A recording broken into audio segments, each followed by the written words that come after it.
Rasul Yohanes ini adalah rasul yang paling dekat dengan Tuhan Yesus, dan mereka sudah bersama selama 3,5 tahun. Dan ketika ada pengajaran sesat, pengajaran-pengajaran yang tidak benar, maka Rasul Yohanes ini diminta oleh para penatua jemaat pada saat itu untuk memberikan keterangan atau kesaksian yang benar, karena dia adalah murid yang dikasihi oleh Tuhan Yesus. Dia adalah murid yang paling dekat. Dan umurnya pada saat itu ketika dia menuliskan Injil Yohanes ini sudah lebih dari 80 tahun, saudara. Dan kita percaya bahwa dia telah memiliki banyak murid. Dan murid-muridnya juga pasti membantunya dalam membuat kitab Injil Yohanes ini. Saudara-saudara yang kekasih, kita telah tahu bahwa sebelum Yesus datang ke dunia ini, sudah ada para nabi yang menubuatkan bahwa Yesus akan datang. Di dalam kitab Yesaya 9 ayat 6, sebab seorang anak telah lahir untuk kita, seorang putra telah diberikan untuk kita, lambang pemerintahan ada di atas bahunya, dan namanya disebutkan orang penasehat ajaib, Allah yang perkasa, Bapa yang kekal, Raja damai. Jadi ini sudah dinubuatkan oleh Nabi Yesaya. Dan dia telah datang ke dunia. Dia adalah seorang penasehat ajaib, Allah yang perkasa, Bapa yang kekal, Raja damai. Namun sejak dia telah ada di dalam dunia sampai sekarang, masih ada orang yang tidak mengenal siapa Yesus yang sesungguhnya. Dari nubuatannya saja dia sudah dikatakan Allah yang perkasa, Bapa yang kekal, Raja damai, penasihat ajaib. Kalau kita lihat dari sini saja, saudara, bahwa Yesus itu bukan manusia biasa. Dikatakan di sini Allah yang perkasa. Dari situ saja sebenarnya kalau orang mau mengerti, pasti bisa mengerti. Tapi karena memang dia tidak diterima, maka banyak argumentasi yang membuat orang-orang disesatkan. Makanya Rasul Yohanes ini menuliskan Injil Yohanes. Kita akan mulai membaca Injil Yohanes pasal 1, mulai ayat 1. Pada mulanya adalah firman. Firman itu bersama-sama dengan Allah, dan firman itu adalah Allah. Ia pada mulanya bersama-sama dengan Allah. Segala sesuatu dijadikan oleh Dia, dan tanpa Dia tidak ada suatu pun yang telah jadi dari segala yang telah dijadikan.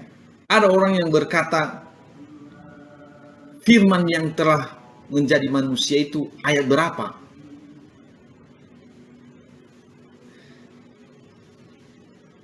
Ini memang pertanyaan yang wajar, karena mereka tidak mengerti maksudnya kalimat ini. Begitu singkat disampaikan oleh Rasul Yohanes ini. Jadi perlu penjelasan. Pada mulanya adalah firman. Artinya permulaan segala sesuatu adalah firman. Nah, kalau sudah dikatakan permulaan segala sesuatu adalah firman, berarti firman itu adalah Allah. Sebenarnya Firman itu bersama-sama dengan Allah. Dan firman itu adalah Allah. Bukan ayat berapa. Ketika Tuhan menciptakan langit dan bumi, di sana dikatakan di Kejadian 1 itu bahwa Allah berfirman, jadilah terang, maka jadilah terang. Jadilah benda-benda penerang, maka jadilah benda-benda penerang. Itu dilakukan oleh firman. Jadi Allah yang berfirman itulah yang sebenarnya yang dikatakan di sini. Allah yang berfirman itulah. Ayat 3 dikatakan segala sesuatu dijadikan oleh Dia. Siapa Dia? Yaitu Allah. Allah yang berfirman itu. Dan tanpa Dia tidak ada suatu pun yang telah jadi dari segala yang telah dijadikan. Jadi oleh karena Allah itu berfirman, maka jadilah. Jadi bukan hanya kata-kata. Yang menyampaikan kata-kata itu siapa? Ya Allah sendiri. Jadi firman yang dimaksudkan ini adalah Dia. Bukan kata-kata, tapi Dia. Dia yang berfirman. Itu maksudnya. Jadi Allah itu sendiri sebenarnya ini. Ayat 4, dalam Dia ada hidup dan hidup itu adalah terang manusia. Sering kita dengar bahwa firman itu adalah pelita. Pelita bagi kaki kita. Yang menerangi kita, menerangi manusia. Jadi inilah firman. Terang itu bercahaya di dalam kegelapan dan kegelapan itu tidak menguasainya. Jadi apabila firman ada di dalam kehidupan kita, maka kegelapan tidak dapat menguasai kita. Ayat 6. Datanglah seorang yang diutus Allah, namanya Yohanes. Ini adalah Yohanes Pembaptis. Ia datang sebagai saksi untuk memberi kesaksian tentang terang itu, supaya oleh Dia semua orang menjadi percaya. Jadi Yohanes Pembaptis ini adalah seorang yang berseru-seru di padang gurun, yang mengatakan bertobatlah, luruskanlah jalan bagi Tuhan, karena kerajaan Allah sudah dekat. Itulah pekerjaannya untuk menyambut kedatangan daripada Tuhan Yesus. Ayat 8. Ia bukan terang itu, tetapi ia harus memberi kesaksian tentang terang itu. Jadi, yang dikatakan tadi, firman itu adalah terang. Jadi Yohanes Pembaptis ini memberikan kesaksian tentang firman itu, tentang terang itu. Jadi banyak nama ini, saudara.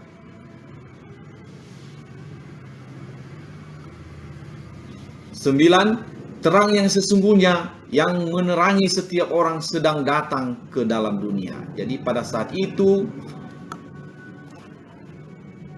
Yohanes Pembaptis ini menyampaikan ini.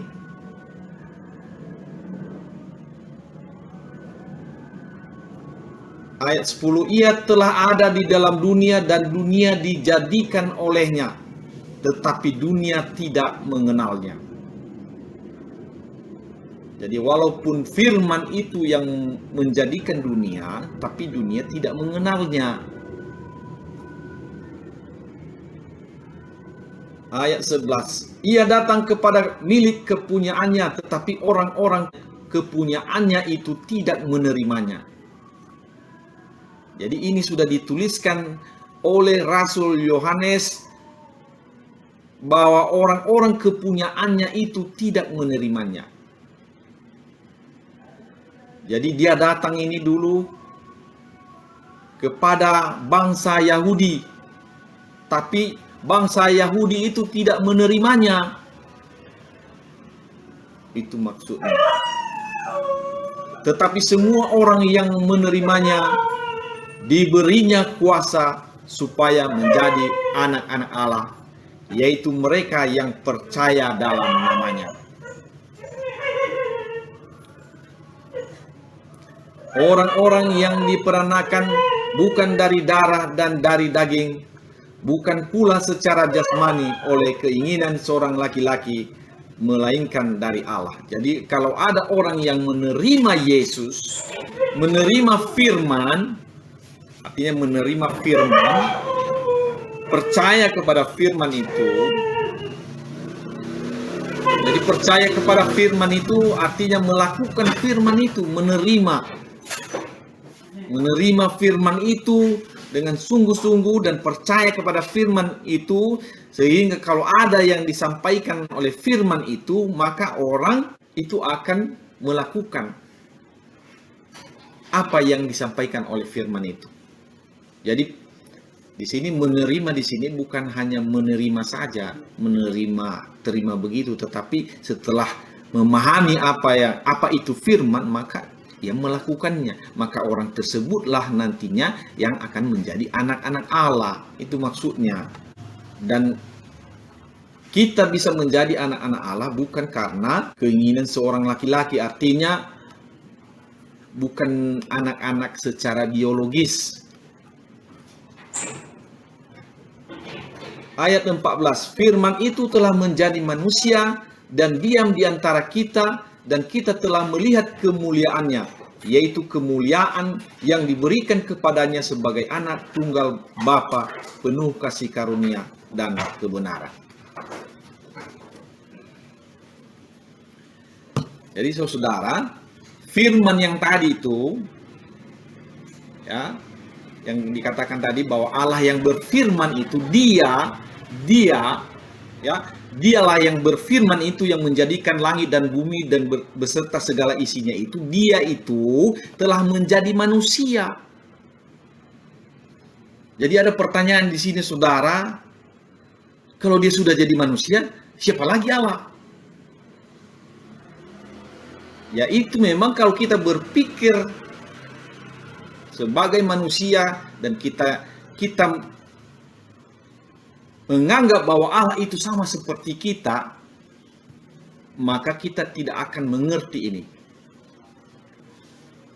Yang perlu kita harus ketahui bahwa Allah itu bukan manusia. Dia tidak seperti manusia. Allah itu maha besar, maha kuasa.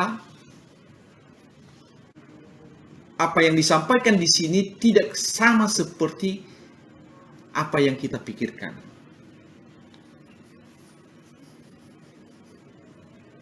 Allah bisa melakukan apa saja karena dia Allah. Terus kalau sebagian dari dirinya menjadi manusia, itu bisa. Dan dia tidak berkurang. Itulah bedanya dengan manusia. Ketika Tuhan memberikan rohnya kepada para nabi, roh Allah masuk hinggap kepada para nabi, roh Allah sendiri itu tidak berkurang.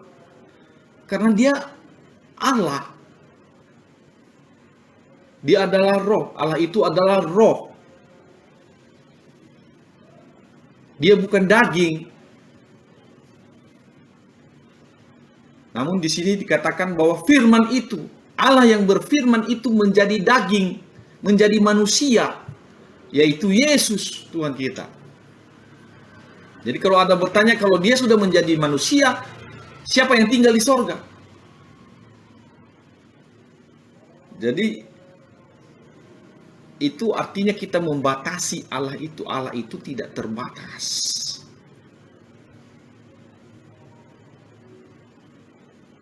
Allah itu bisa ada di segala tempat.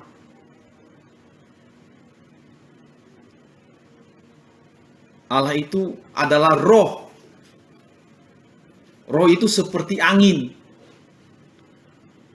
Berapa banyak itu Allah itu? Hanya satu, Esa. Roh itu hanya satu, roh Allah namanya. Bisa dia berada di mana saja di seluruh jagat raya ini. Tapi dia tetap satu. Sama seperti angin ini kalau kita umpamakan. Angin. Angin ini terhubung, dimanapun terhubung. Jadi sebagian daripada roh Allah itu, yaitu Roh Kudus,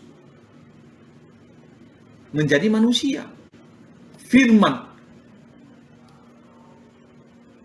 yang menjadi manusia. Jadi Allah yang menjadi manusia, Roh Kudus yang menjadi manusia. Sama sebenarnya itu. Ketika malaikat Gabriel datang kepada Maria, dikatakan Roh Kudus akan turun atasmu. Jadi Roh Kudus itulah yang menjadi manusia. Firman itulah yang menjadi manusia. Jadi itu tidak pernah terpisahkan itu. Allah itu adalah roh. Firman itu adalah Allah. Sama sebenarnya. Jadi kita tidak bisa memakai hitungan-hitungan manusia tentang Allah. Tidak bisa. Karena Allah itu tidak di bawah akal kita sebagai manusia. Dia bisa menjadikan apa saja yang dia mau sesuai dengan kehendaknya. Jadi dia datang ke dalam dunia ini yaitu untuk berfirman. Jadi Allah sendiri datang ke dalam dunia ini. Nanti orang berkata, ya kalau Allah sudah datang ke dalam dunia, siapa lagi yang ada di sorga? Itulah pikiran kita sebagai manusia. Tapi karena Allah itu Allah yang besar, Allah yang maha kuasa, maha hadir di mana saja, ya tetap Allah itu ada di sorga, ada di mana saja. Dan Yesus itu adalah Allah sendiri. Ya, hanya dengan melihat Yesus kita telah melihat Allah. Makanya di pasal-pasal selanjutnya dia katakan bahwa ketika kamu sudah melihat aku, kamu sudah melihat Allah. Dan sesungguhnya Allah itu tidak bisa dilihat karena dia adalah roh.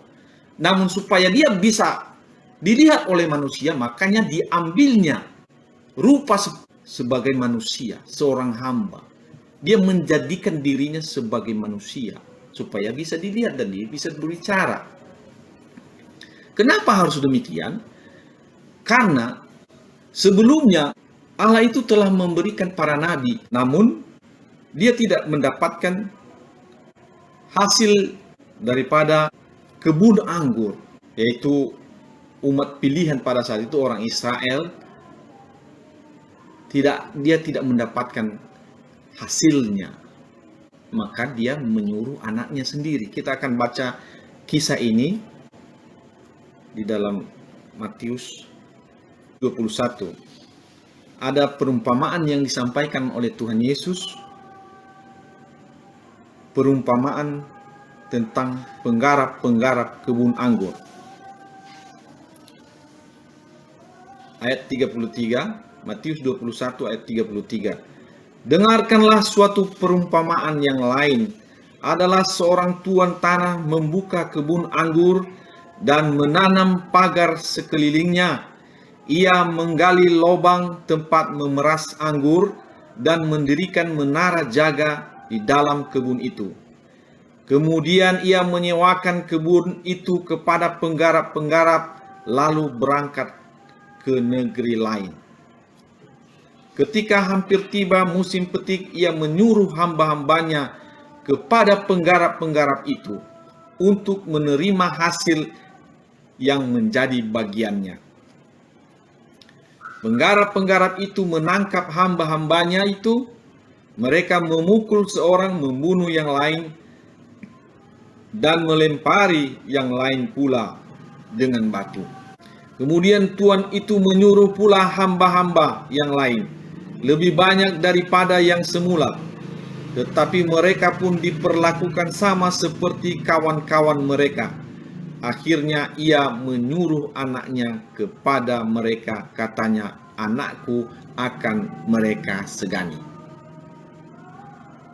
Jadi ini adalah satu perumpamaan bahwa Tuhan telah menyuruh hamba-hambanya sebelumnya untuk mengambil hasil daripada kebun anggurnya itu. Namun tidak ada hasilnya yang mereka dapat, malah hamba-hambanya itu dibunuh. Nabi-nabi itu dibunuh. Orang-orang Israel ini telah membunuh nabi-nabi yang diutus oleh Tuhan. Maka akhirnya ia menyuruh anaknya. Firman itu telah menjadi manusia. Kalau dulu itu hamba-hambanya ini diberikan Roh Kudus hinggap kepada mereka. Jadi Roh Kudus itu hinggap, roh Allah itu hinggap kepada para nabi, sehingga dia mempunyai hubungan langsung dengan Allah. Melalui itulah mereka berhubungan dengan Allah, dan Allah berfirman kepada mereka, dan firman itu mereka sampaikan kepada bangsa Israel pada saat itu. Begitu prosesnya. Artinya mereka menerima firman dari Allah sendiri. Karena sudah ada roh Allah di dalam mereka. Pada Musa itu hinggap roh Allah. Pada Nabi Elia, bahkan Nabi Elisa ketika ia berpisah dengan Nabi Elia, waktu Elia naik ke sorga, dia meminta double roh Allah masuk dalam dirinya. Artinya roh Allah itu masuk 2 kali lebih kuat daripada apa yang dimiliki oleh Elia. Jadi roh Allah ini tidak bisa dihitung. Dia hanya satu. Esa. Allah itu adalah Esa. Jadi berapapun orang di dalam dunia ini, kalau roh Allah masuk, ada berapa miliar, ya masuk. Nggak akan berkurang roh Allah itu. Jadi apa yang diterima oleh para nabi sebelum Yesus datang adalah roh Allah hinggap pada mereka. Dengan jalan itulah mereka berhubungan dengan Allah, berbicara dengan Allah, dan ketika Allah berfirman, mereka mendengarnya dan mereka menyampaikannya. Namun setelah itu ketika Yesus datang, tidak sama seperti apa yang diterima oleh para nabi. Ketika Yesus datang, dia adalah Allah sendiri, roh Allah sendiri menjadi manusia. Jadi dia tidak seperti itu, tidak seperti para nabi menerima roh Allah, tidak. Tapi roh Allah sendiri yang menjadi Yesus. Sehingga ketika ia mengajar murid-muridnya, dia berbicara. Roh Allah itu tidak terpisah dengan Allah. Yesus itu tidak pernah terpisah dengan Allah. Makanya Yesus mengatakan, aku di dalam Bapa dan Bapa di dalam aku. Ya, ini tubuh Yesus, itu roh Allah juga. Dia berada di dalam Allah, di dalam Bapa. Aku di dalam Bapa dan Bapa di dalam aku. Jadi tidak pernah terpisah. Jadi ketika Yesus mengerjakan apapun di dalam dunia ini, ketika ia mengajar para muridnya, menyembuhkan penyakit, dia tetap bersama dengan Allah. Makanya dia mengatakan, karena engkau telah melihat aku, engkau telah melihat Bapa. Jadi dia tidak terpisah menjadi manusia dia, untuk dia dapat berbicara dengan manusia secara langsung, dan manusia bisa melihat dia. Namun yang dilihat oleh manusia adalah wajah manusianya. Ketika para nabi diutus oleh Tuhan untuk mengambil hasil daripada kebun anggur itu, mereka dibunuh. Para penggarap-penggarap itu membunuhnya. Dan begitu juga ketika Yesus datang, Yesus dibunuh juga. Disalibkan. Artinya memang dunia ini tidak menerima. Jadi Allah sendiri datang pun, dikatakan di ayat 11 tadi, ia datang kepada milik kepunyaannya, tetapi orang-orang kepunyaannya itu tidak menerimanya.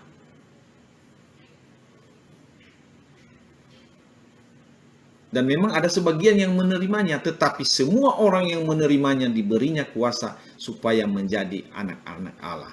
Jadi tujuan Allah datang ke dalam dunia ini, menjadikan dirinya sebagai manusia, yaitu untuk menjadikan orang yang menerimanya menjadi anak-anak Allah. Itulah hasil yang diinginkannya sebenarnya. Itulah kehendak Allah. Makanya Yesus datang ke dalam dunia itu supaya setiap orang yang percaya kepadanya tidak binasa, melainkan beroleh hidup yang kekal. Untuk bisa beroleh hidup yang kekal itu, kita harus menjadi anak-anak Allah. Menerima firman itu. Menerima Yesus sebagai Tuhan dan Juru Selamat kita. Dengan cara apa? Menerimanya itu artinya ketika dia berfirman, apa yang disampaikannya kita terima dan kita lakukan dalam kehidupan kita sehari-hari. Jadi Yesus itu adalah Allah sendiri. Ketika ia berada di dunia ini selama 33 tahun, dia adalah anak manusia. Dan juga dia adalah anak Allah. Selama 33 tahun itu, saudara. Tapi ketika dia kembali ke sorga, dia bukan anak lagi. Dia kembali kepada posisinya yang semula. Makanya dikatakan di Matius 28 ayat 18 itu, bahwa segala kuasa di sorga dan di bumi telah diberikan kepadanya. Artinya dia kembali ke posisinya yang semula. Dia tidak terbatas lagi seperti manusia biasa. Ayat 15. Yohanes memberi kesaksian tentang dia dan berseru katanya, inilah dia yang kumaksudkan ketika aku berkata, kemudian daripadaku akan datang dia yang telah mendahului aku, sebab dia telah ada sebelum aku. Ini adalah pengakuan dari Yohanes Pembaptis bahwa Yesus itu telah ada sebelum dia. Artinya memang Yesus sering mengatakan bahwa dia sudah ada sebelum Abraham juga ada. Sebelum dunia dijadikan. Karena dia Allah. Dialah yang berfirman. Jadi dia datang ke dalam dunia untuk berfirman. Untuk menyelamatkan manusia. Menyelamatkan manusia dari ajaran-ajaran yang tidak benar tentang Allah. Ayat 16, karena dari kepenuhannya kita semua telah menerima kasih karunia demi kasih karunia. Sebab hukum Taurat diberikan oleh Musa, tetapi kasih karunia dan kebenaran datang oleh Yesus Kristus. Tidak seorang pun yang pernah melihat Allah, tetapi anak tunggal Allah yang ada di pangkuan Bapa, dialah yang menyatakannya.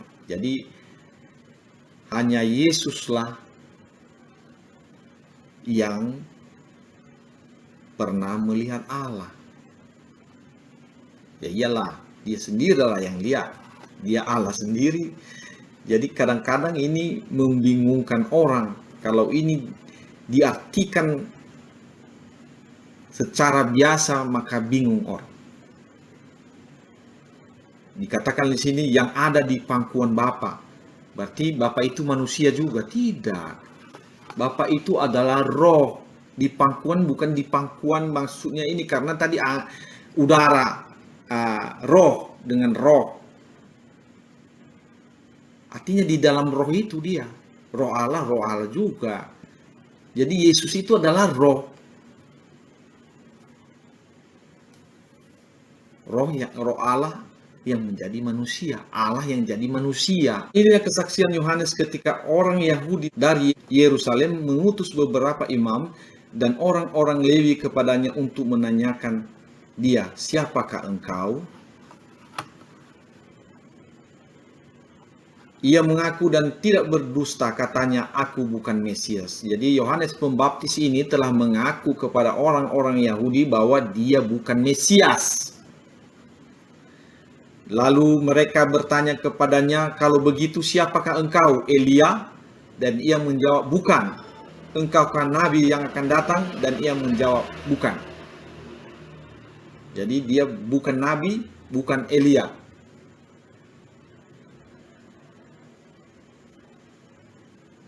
Karena dia tugasnya hanya untuk berseru-seru, bertobatlah, luruskanlah jalan bagi Tuhan. Kemudian dia membaptis orang. Maka kata mereka kepadanya, siapakah engkau? Sebab kami harus memberi jawab kepada mereka yang mengutus kami. Apakah katamu tentang dirimu sendiri? Jawabnya, akulah suara orang yang berseru-seru di padang gurun. Luruskanlah jalan Tuhan seperti yang telah dikatakan Nabi Yesaya. Jadi artinya luruskanlah jalan bagi Yesus karena Yesus mau datang. Itu maksudnya. Dan di antara orang-orang yang diutus itu ada beberapa orang Farisi. Mereka bertanya kepadanya, katanya, mengapakah engkau membaptis jikalau engkau bukan Mesias, bukan Elia, dan bukan Nabi yang akan datang? Yohanes menjawab mereka, katanya, aku membaptis dengan air, tetapi di tengah-tengah kamu berdiri dia yang tidak kamu kenal, yaitu dia yang datang kemudian daripadaku, membuka tali kasutnya pun aku tidak layak. Hal itu terjadi di Betania yang di seberang sungai Yordan, di mana Yohanes membaptis. Pada keesokan harinya, Yohanes melihat Yesus datang kepadanya dan ia berkata, lihatlah anak domba Allah yang menghapus dosa dunia. Dialah yang kumaksud ketika kukatakan, kemudian daripadaku akan datang seorang yang telah mendahului aku, sebab dia telah ada sebelum aku. Jadi ini kesaksian Yohanes Pembaptis ini untuk kedua kalinya bahwa Yesus itu telah ada sebelum dia katanya. Padahal Yohanes Pembaptis ini lahir lebih dulu daripada Yesus. Tapi dia mengatakan ini karena sebenarnya Yesus itu telah ada sebelum dunia dijadikan. Itu maksudnya. Karena dia adalah firman. Dan aku sendiri pun mula-mula tidak mengenal dia, tetapi untuk itulah aku datang dan membaptis dengan air, supaya ia dinyatakan kepada Israel. Jadi untuk mempermudah sebenarnya dia datang. Dia jadi pelopor, dia jalan di depan untuk meluruskan jalan, untuk mengajak orang bertobat. Dan Yohanes memberi kesaksian, katanya, aku telah melihat roh turun dari langit seperti merpati dan ia tinggal di atasnya. Jadi ini adalah konfirmasi roh turun seperti merpati. Jadi adalah yang salah mengerti ini bahwa Yesus itu baru menerima Roh Kudus ketika Yohanes Pembaptis melihat roh turun. Padahal Yesus itu adalah roh sendiri. Itu hanya mengkonfirmasi sebenarnya ini. Supaya Yohanes mengerti siapa dia sebenarnya, siapa Yesus itu. Dan aku pun tidak mengenalnya, tetapi dia yang mengutus aku untuk membaptis dengan air telah berfirman kepadaku, jikalau engkau melihat roh itu turun ke atas seseorang dan tinggal di atasnya, dialah itu yang akan membaptis dengan Roh Kudus. Jadi Yesus itu sendiri adalah Roh Kudus sebenarnya.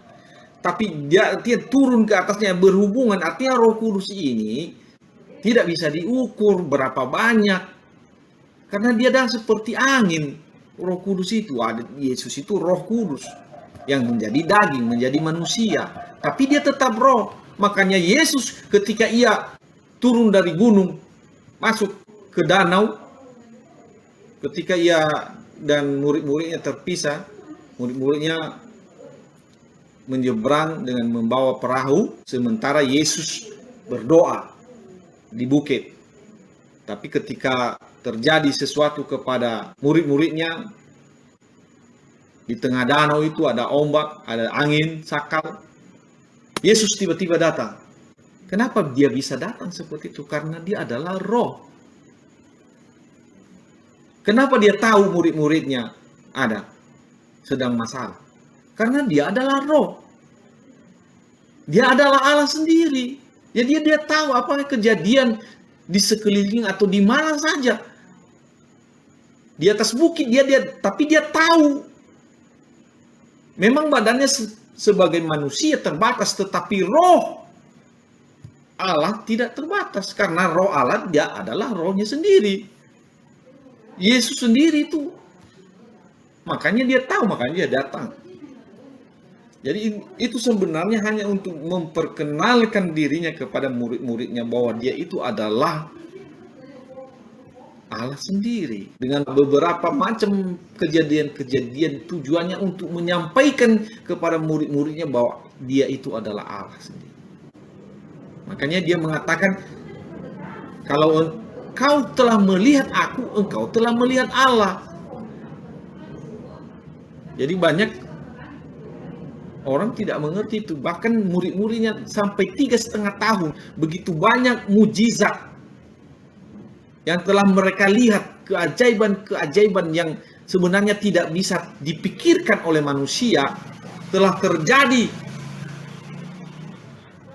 Dan mereka menjadi saksinya. Mereka melihat itu, kejadian itu. Tapi mereka tidak mengerti bahwa Yesus itu adalah Allah sendiri. Ini adalah konfirmasi ketika Yohanes melihat roh turun dari langit seperti merpati dan tinggal di atas Yesus. Itu adalah konfirmasi bahwa yang menjadi anak domba Allah itu adalah Yesus. Dialah anak domba Allah yang akan menebus manusia. Jadi itu ada konfirmasi, bukan maksudnya baru turun Roh Kudus kepadanya pada saat itu. Ada pengajaran itu bahwa turun Roh Kudus. Dia Roh Kudus sendiri. Dia Roh Allah sendiri. Roh Kudus itu, Roh Allah itu sama itu. Itu Roh Allah itu. Roh Allah itu dapat menjadi roh kebijaksanaan, roh hikmat, roh pengetahuan. Hanya satu dia, tapi dia bisa menjadi itu. Kalau dia hinggap kepada seseorang, bisa seseorang itu pintar karena diberikan roh pengetahuan, sama seperti kepada teman-teman Nabi Daniel ketika bersaing dengan orang-orang pintar. Jadi dia bisa. Jadi roh Allah ini adalah sesuatu yang maha. Allah itu adalah maha hadir, maha tahu. Jadi tidak bisa kita ukur Allah itu seperti kita mengukur benda. Karena dialah yang menjadikan segala yang ada. Jadi ada orang yang mengatakan juga Yesus itu sama dengan kita.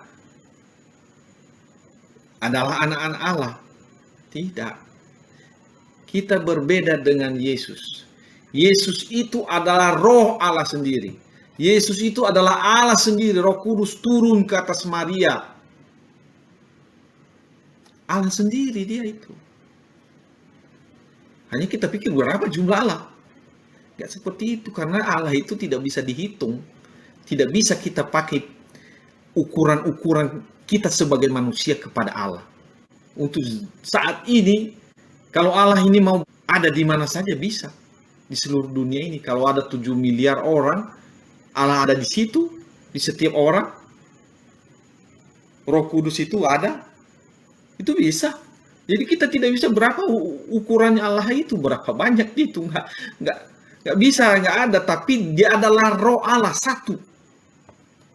Dan dia bisa memonitor kita, hidup kita ini, hidup siapa saja di seluruh alam semesta ini. Bahkan bintang-bintang itu, semuanya benda-benda langit itu, dia yang mengontrol itu.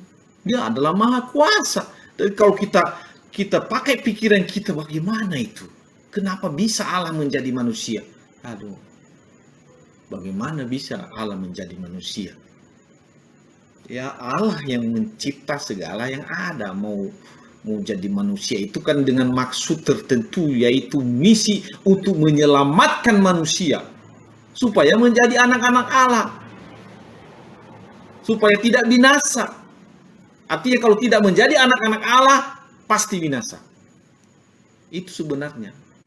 Jadi yang disampaikan oleh Rasul Yohanes ini supaya kita mengerti bahwa Yesus itu adalah Allah.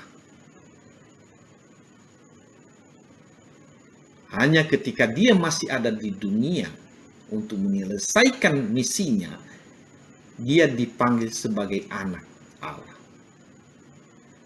anak manusia. Hanya untuk itu, untuk misi itu saja, misi penyelamatan. Jadi dia menjadi manusia untuk misi penyelamatan, menjadi manusia dengan maksud khusus. Nanti kita bilang, kalau dia manusia, kenapa dia tidak kawin? Nah, udah bahaya kita. Kenapa dia tidak menikah? Karena itu bukan misinya. Misinya hanya untuk menyelamatkan manusia. Itu misinya. Jadi ketika sudah selesai misinya, makanya di atas kayu salib dia katakan sudah selesai. Artinya misi penyelamatan manusia itu sudah selesai. Artinya dia sudah mengajar manusia tentang apa kehendak Allah. Dia sudah mengajar para muridnya sehingga mengerti apa kehendak Allah, apa yang seharusnya dilakukan dalam hidup. Dia sudah selesai itu melakukan itu semua. Sampai ia mati di kayu salib untuk menebus. Artinya untuk menghapus dosa manusia. Itulah misinya. Artinya memang khusus untuk menyelamatkan manusia, bukan yang lain. Jadi ketika misinya itu sudah selesai, maka dia kembali ke surga. Dia kembali kepada posisinya yang sebelumnya. Dia adalah Allah sendiri. Jadi yang dikatakan tadi itu bahwa pada mulanya adalah firman-firman itu bersama-sama dengan Allah, dan firman itu adalah Allah, artinya dialah berfirman langsung. Dia tidak memakai lagi manusia untuk menyampaikan firman, dia langsung. Seperti yang kita bacakan tadi itu bahwa dia adalah anak Allah yang diutus langsung untuk berbicara kepada manusia, untuk menyampaikan kehendak Allah. Itu terjadi hanya sebentar, tidak selama-lamanya. Jadi hanya pada saat itulah, ketika dia ada di bumi ini 33 tahun itu, sampai 33 tahun, dia adalah anak.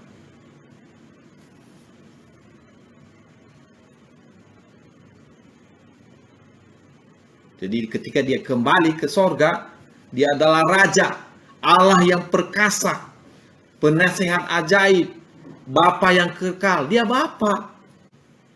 Jadi statusnya sebagai anak sudah berakhir ketika dia kembali ke posisinya semula. Ketika ia mengatakan sudah selesai dan naik ke sorga, dia kembali ke posisi itu. Posisi dia sebagai penasehat ajaib, Allah yang perkasa, Bapa yang kekal, Raja damai. Dia adalah Raja. Jadi siapakah Yesus? Dialah itu. Dia adalah Allah yang perkasa. Dia adalah Bapa yang kekal. Jadi ketika kita berdoa sekarang, Bapa kita itu Yesus namanya. Bukan siapa-siapa. Bapa yang kekal, Yesus namanya. Jadi sebenarnya bagi Allah, dia tidak memerlukan itu yang namanya nama sebenarnya. Tapi kalau supaya manusia bisa memanggilnya, maka dikatakan kepada Maria pada saat itu bahwa dia akan menamakan anaknya itu adalah Yesus. Supaya manusia tidak bertanya-tanya lagi. Makanya dikatakan namamu. Ketika Yesus berdoa, namamu yang engkau berikan kepadaku. Jadi nama Yesus itu diberikan oleh Bapa sendiri, oleh Allah sendiri. Ketika Yusuf bermimpi juga, nama itu diterima. Yaitu nama Yesus. Nanti kalau dia lahir, dikasih dia nama Yesus dalam mimpinya itu. Sama aja dengan apa yang disampaikan kepada Maria oleh malaikat Gabriel. Namanya Yesus, anak Allah. Jadi Bapa kita sekarang adalah Yesus. Allah kita adalah Yesus namanya. Bukan yang lain. Bukan gelar. Makanya ini bisa kita pahami ketika zaman dahulu ketika Musa bertanya kepada Allah itu waktu dia di semak itu ada api, dia bertanya, siapa namamu? Apa katanya? Aku adalah aku. Adalah aku yang akan, artinya kamu akan mengenal nanti itu. Aku adalah akulah yang menyelamatkan manusia. Ketika Musa bertemu dengan Tuhan pada saat itu, Tuhan memberikan satu misi kepada Musa, yaitu untuk membebaskan umat Israel dari perbudakan. Jadi Musa itu diberikan kepadanya kuasa oleh Allah sendiri untuk membebaskan umat Israel dari perbudakan manusia. Jadi Yesus datang ke dalam dunia ini yaitu untuk membebaskan manusia dari perbudakan dosa. Jadi sama sebenarnya misinya, hanya yang satu misinya adalah fisik, perbudakan fisik. Sedangkan Yesus Kristus Tuhan kita membebaskan kita dari perbudakan dosa. Jadi kita keluar dari perhambaan dosa, kita menjadi anak-anak, bukan lagi hamba, tapi anak-anak Allah. Kemudian Yohanes Pembaptis mengatakan di sini ayat 34, dan aku telah melihatnya dan memberi kesaksian, ia inilah anak Allah. Jadi Yohanes Pembaptis sendiri sudah bersaksi bahwa Yesus adalah anak Allah. Jadi bagi orang Yahudi, kalau ada orang yang berkata bahwa dia adalah anak Allah, itu adalah menghujat Allah. Artinya dia mengatakan dia adalah Allah sendiri. Ketika dia disidang pada saat terakhir dia mau disalibkan itu, dia mengatakan bahwa dia adalah anak Allah. Makanya dia langsung diputuskan untuk disalibkan, dihukum mati. Ayat 35, pada keesokan harinya Yohanes berdiri di situ pula dengan 2 orang muridnya.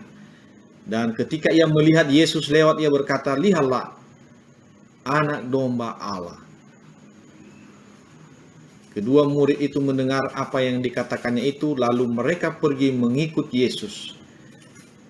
Tetapi Yesus menoleh ke belakang, ia melihat bahwa mereka mengikut dia, lalu berkata kepada mereka, apakah yang kamu cari? Kata mereka kepadanya, Rabi, artinya guru, di manakah engkau tinggal?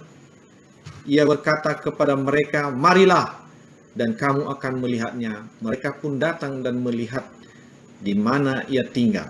Dan hari itu mereka tinggal bersama-sama dengan dia. Waktu itu kira-kira pukul 4. Salah seorang dari keduanya yang mendengar perkataan Yohanes lalu mengikut Yesus adalah Andreas, saudara Simon Petrus. Jadi Andreas ini adalah orang yang pertama mengikut Yesus. Andreas mula-mula bertemu dengan Simon saudaranya dan ia berkata kepadanya, kami telah melihat Mesias, artinya Kristus. Ia membawanya kepada Yesus.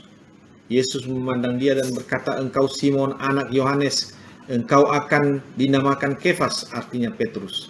Pada keesokan harinya Yesus memutuskan untuk berangkat ke Galilea. Dia bertemu dengan Filipus dan berkata kepadanya, ikutlah aku.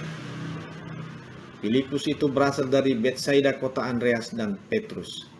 Filipus bertemu dengan Nathanael dan berkata kepadanya, kami telah menemukan dia yang disebut oleh Musa dalam kitab Taurat dan oleh para nabi, yaitu Yesus anak Yusuf dari Nazaret. Kata Nathanael kepadanya, mungkinkah sesuatu yang baik datang dari Nazaret? Kata Filipus kepadanya, "Mari dan lihatlah."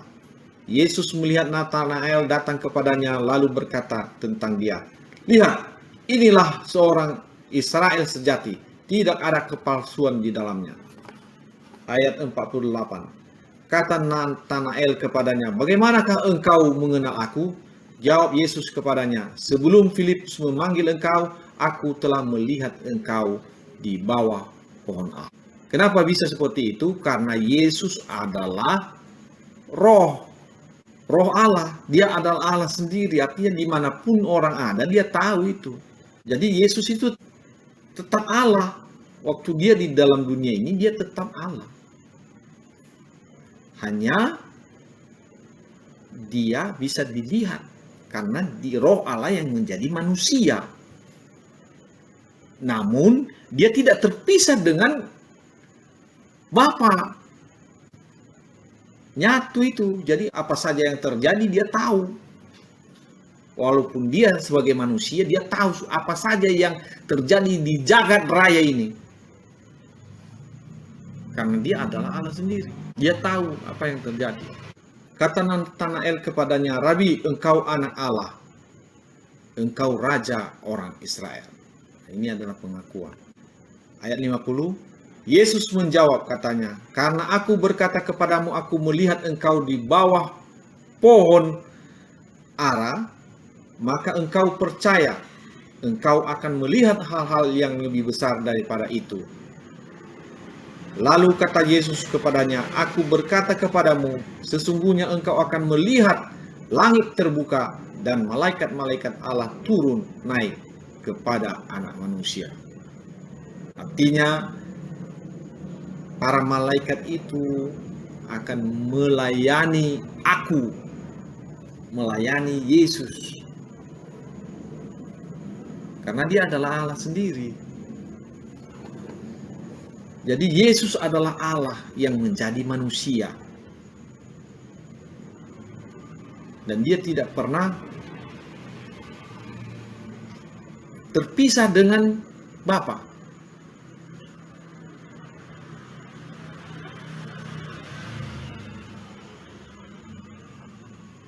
Jadi jangan kita ragu lagi siapa itu Yesus. Yesus itu adalah Allah yang pernah menjadi manusia. Pernah maksudnya. Jadi sekarang dia adalah Allah sendiri. Jadi hanya untuk misi itulah dia menjadi manusia. Jadi bukan selama-lamanya. Yesus adalah Allah sendiri. Jadi Allah itu hanya satu. Esa. Allah itu Esa. Dia adalah firman, dia adalah roh, dia adalah Bapa sendiri. Tapi itu Esa. Dia satu saja itu sebenarnya. Jadi jangan diperdebat-debatkan. Banyak kali yang berdebat-debat. Allah ini Allah, tiga Allah. Ada satu Allah. Memang hanya satu Allah itu. Tapi dia bisa menjadi berapa yang mau dia. Di mana saja dia bisa ada. Bisa jadi dia bisa menjadi roh hikmat, roh kebijaksanaan. Bahkan di kitab Wahyu kepada 7 roh.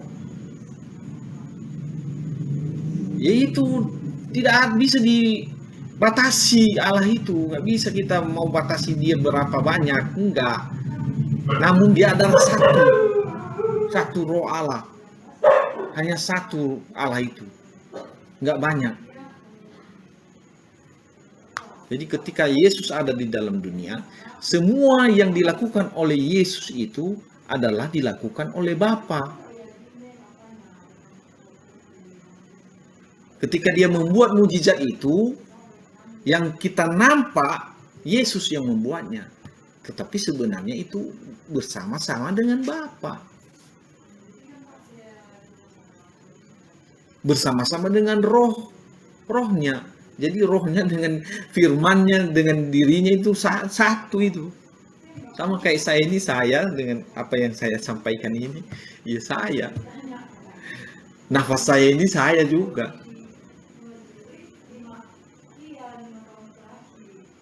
Satu, jadi kita jangan bingung-bingung. Kalau ada yang bertanya, Yesus itu adalah manusia, dia juga apa? Dia lapar, dia ya memang iya karena dia sudah ambil rupa sebagai manusia. Itu sudah memang itu dia. Manusia bagaimana rupanya? Memang dia lapar. Yesus ini jadi roh Allah, firman yang menjadi manusia. Ketika dia jadi manusia, dia udah jadi manusia. Apa yang menjadi kelemahan manusia itu kelemahannya juga. Karena dia udah jadi manusia. Kenapa bisa begitu? Memang begitu. Dia sudah jadi manusia. Jadi apa saja, contohnya dia lapar, dia menangis. Memang itu, karena memang yang namanya udah jadi manusia. Firman itu menjadi manusia. Ya, ayat 14 tadi itu, ya kan? Firman itu telah menjadi manusia. Ya kalau sudah jadi ya jadi. Karena itu adalah Allah sendiri, Allah yang mau menjadi manusia. Bisa nggak? Bisa lah. Gimana tidak bisa? Dia adalah Allah. Sedangkan alam semesta ini dibuatnya. Berapa banyak itu bintang-bintang di langit itu dia buat, bisa. Jadi dia yang menjadikan segala yang ada. Kalau hanya jadi manusia itu gampang lah. Karena dia Allah, tapi kalau dia tadi seperti kita saja nggak bisa itu. Ya nggak mungkin. Jadi kita harus yakin bahwa Yesus itu adalah Allah sendiri. Allah sendiri. Jadi kenapa dia jadi manusia? Karena dia memiliki misi untuk menyelamatkan manusia. Kalau dia tidak jadi manusia, bagaimana kita bisa melihat dia? Karena Allah itu tidak bisa dilihat. Dia adalah roh. Kalau dia berfirman sebagai roh, contohnya kita tidak nampak bicara dia, apakah kita tidak takut? Dia bicara di situ di sekeliling kita ini. Tiba-tiba ada suara. Kan sangat mengerikan itu. Jadi itu kalau ada orang bilang, kenapa harus jadi manusia? Ya dia mau jadi apa? Seolah-olah kita ini sebagai manusia lebih pintar daripada Allah sendiri. Daripada Tuhan. Makanya benarnya dikatakan di ayat 11 ini. Ia datang kepada milik kepunyaannya, tetapi orang-orang kepunyaannya itu tidak menerimanya. Jadi banyak orang yang tidak menerima Yesus itu karena mereka menganggap bahwa salah Tuhan itu melakukan itu. Merasa dia lebih pintar daripada Tuhan. Itulah kebijakan Tuhan untuk menyelamatkan manusia. Dan apa yang dilakukan Tuhan ini sudah dilakukan sejak dari awalnya. Kita baca tadi perumpamaan yang dibuat Yesus itu. Para nabi dikirim supaya manusia itu bertobat, supaya mereka mengenal Allah. Semuanya dibunuh. Makanya ada kekosongan nabi itu. Kira-kira lebih dari 400 tahun sebelum Yesus datang. Kosong itu, makanya posisi para nabi pada saat itu diambil oleh ahli-ahli Taurat dan orang-orang Farisi. Artinya tanpa pengutusan daripada Tuhan.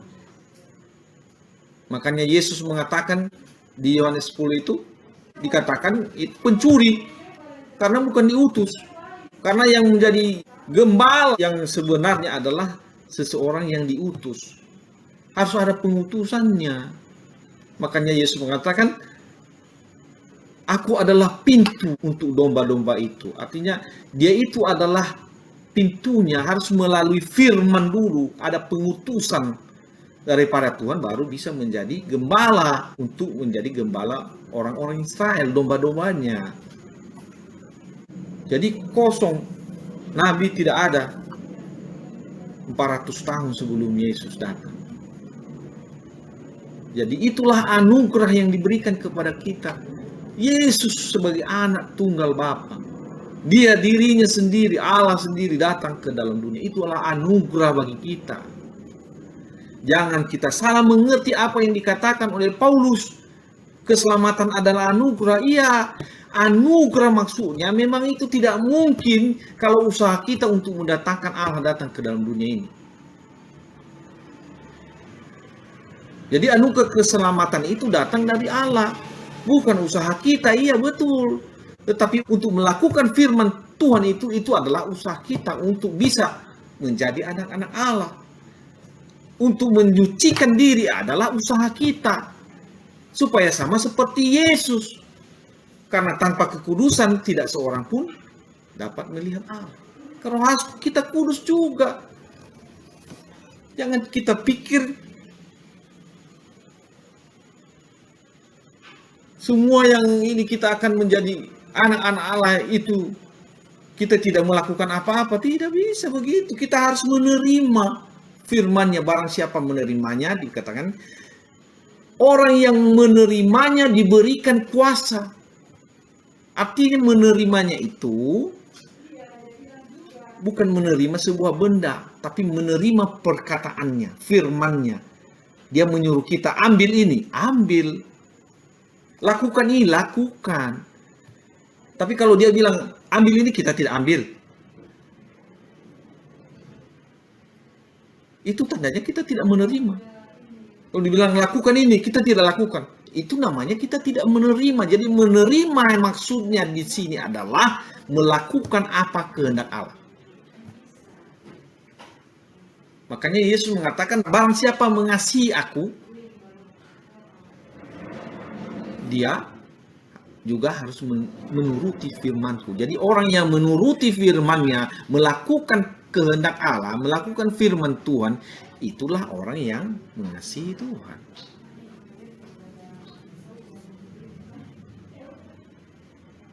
Jadi jangan kita bilang nanti hidupku suka-sukaku. Jadi ada kesalahan-kesalahan orang dalam mengartikan apa perkataan daripada Paulus itu. Keselamatan adalah anugerah. Artinya kita buat dosa pun bisa saja. Nah, tidaklah. Bahkan Rasul Yohanes itu menuliskan itu harus menyucikan diri sama seperti Yesus. Bayangkan itu. Kita harus menjaga kekudusan kita, hidup di dalam kekudusan.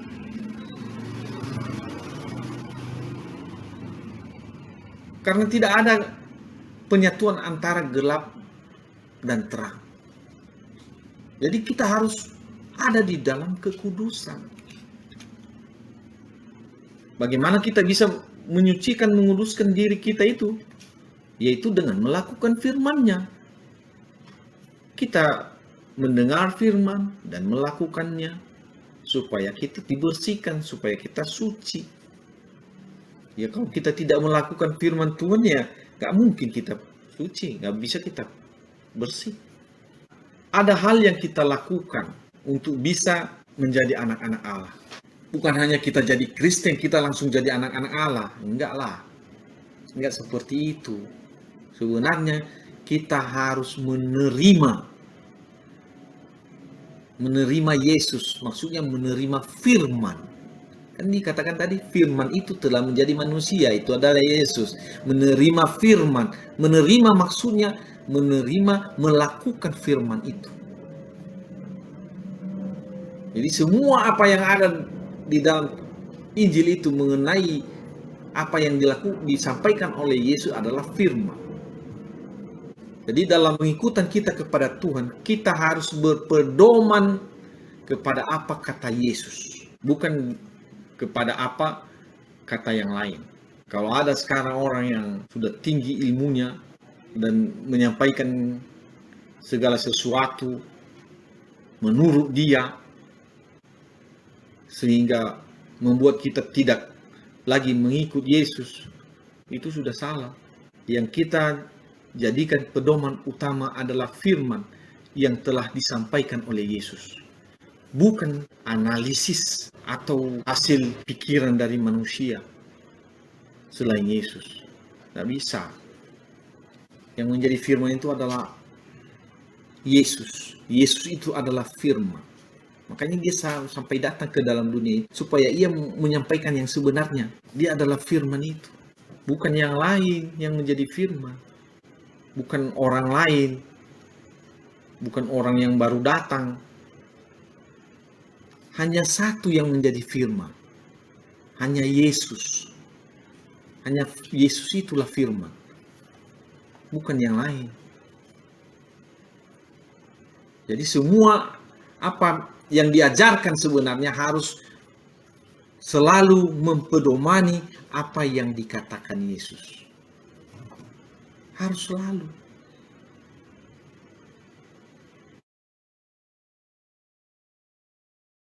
Kita harus berpedoman kepada Yesus. Dan ini mudah dibaca, bisa dimengerti. Nanti ada orang bilang salah terjemahan. Yang terjemahkan ini adalah para ahli. Gak bisa kita langsung bisa pintar seperti mereka itu. Mereka itu semua sudah belajar tentang bahasa. Sudah ahli bahasa mereka itu. Jadi apa yang sudah diterjemahkan kepada kita itu, kita yakin. Kita harus percaya itu adalah kebenaran. Kalau ada perbedaan sedikit itu wajar. Sama dengan kita bahasa Indonesia dengan bahasa daerah, pasti ada sedikit. Tapi itu tidak jauh dari maknanya. Maknanya pasti sama. Tidak jauh. Artinya kita mengerti maknanya berarti kita mengerti apa yang disampaikan oleh firman Tuhan itu. Banyak orang sekarang dengan terang-terangan mengatakan bahwa terjemahan itu salah.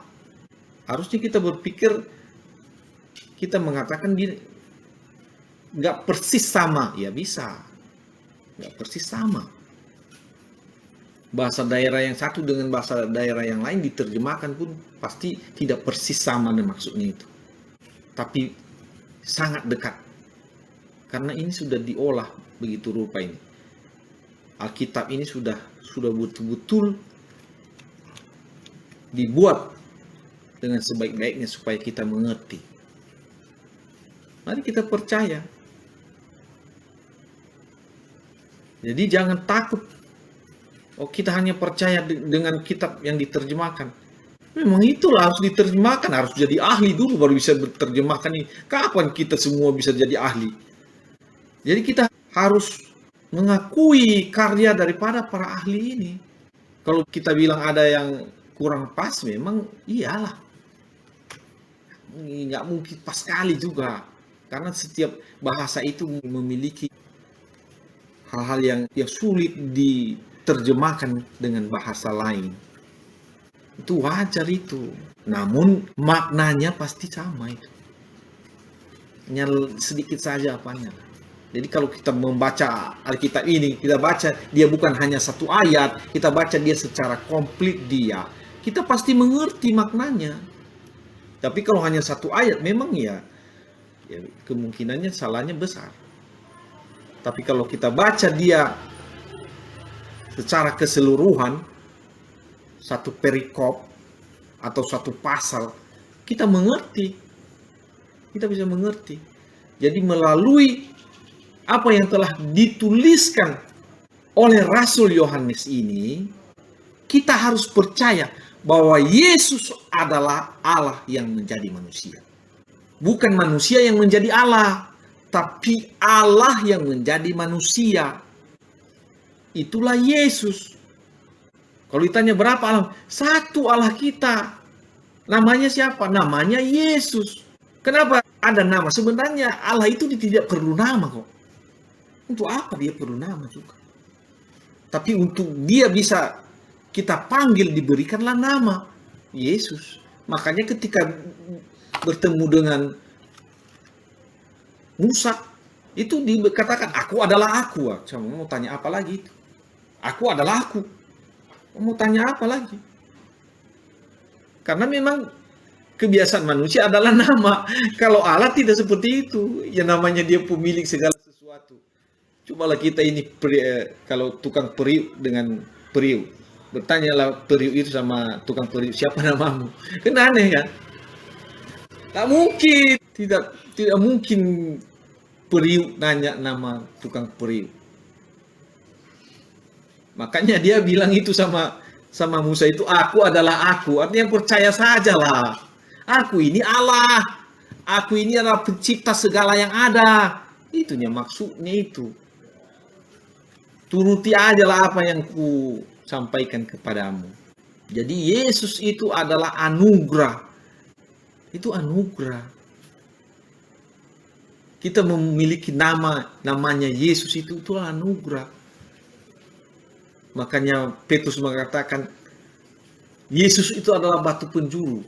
Tidak ada nama lain yang diberikan kepada manusia di bawah kolong langit ini. Kisah Para Rasul 4 ayat 11 sampai 12. Yesus adalah batu yang dibuang oleh tukang-tukang bangunan, yaitu kamu sendiri. Namun ia telah menjadi batu penjuru. Dan keselamatan tidak ada di dalam siapapun juga selain di dalam Dia. Sebab di bawah kolong langit ini tidak ada nama lain yang diberikan kepada manusia yang olehnya kita dapat diselamatkan. Jadi tidak ada nama lain, hanya nama Yesus. Yeshua HaMashiach. Kita hanya dapat diselamatkan oleh nama Yeshua HaMashiach. Jadi nama aslinya itu sebenarnya Yeshua. Itulah anugerah Tuhan kepada kita di zaman sejak 2000 tahun yang lalu. Sebelumnya dia tidak kasih tahu namanya itu. Aku adalah aku, dibilangnya kepada Musa. Aku adalah aku. Tapi adalah anugerah bagi kita bisa diberikan nama untuk keselamatan kita. Yaitu Yesus. Jadi Yesus itu adalah Allah sendiri yang telah menjadi manusia. Jadi Allah kita hanya satu, Yesus namanya, bukan tiga. Hanya satu Allah kita, Yesus namanya. Biarlah kita benar-benar percaya apa yang disampaikan oleh Rasul Yohanes ini. Dan kesaksian yang diberikannya ini adalah kesaksian yang benar.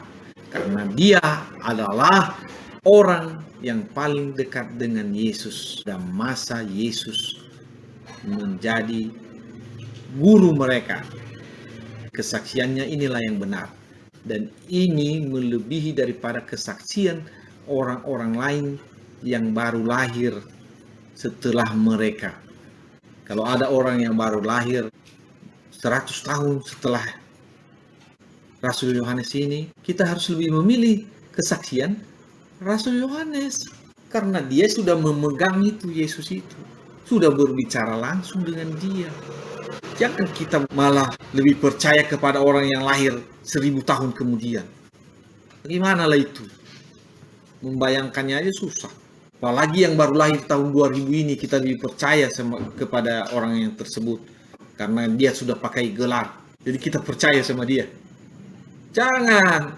Kita harus lebih percaya kepada orang yang telah melihat langsung dia. Ya, Rasul Yohanes. Jadi untuk mengenal Yesus dengan benar, mari kita membaca firman Tuhan yang ada di kitab Injil. Injil Yohanes, Injil Lukas, Injil Markus, Injil Matius. Jadi dengan jalan itu kita mengenal Yesus itu yang sebenarnya. Demikian, biarlah Tuhan yang semakin memberikan kepada kita penjelasan. Dan biarlah Roh Kudus ada di setiap kita dimanapun kita berada. Terpujilah nama Tuhan.